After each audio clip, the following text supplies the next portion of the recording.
Well, one of my first experiences when I got to Eureka, Mark and I found through the grapevine that there was an old red schoolhouse and there was rentals, and you could rent a classroom out, an entire classroom, which was very big space, much bigger than most studio apartments these days.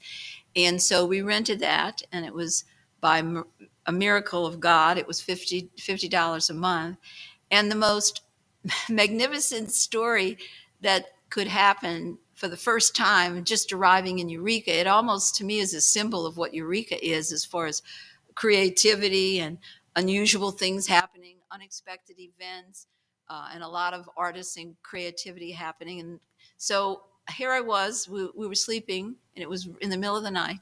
And all of a sudden, we started hearing sounds, of it sounds like someone was having problems, like they were in a little bit of pain to start out with.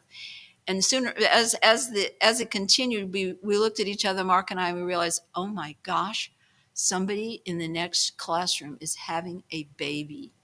So the what happened was there was a total, actually a complete birth, a total home schoolhouse home birth. The first, it was very in the beginning of when Mark and I got to town. So it was just an incredible experience that everything worked out well with the baby. And I am sure that everybody in the Red Schoolhouse was up that night, listening, hearing this baby being born. And I guess we could hear this baby being born very well because it was next door to us.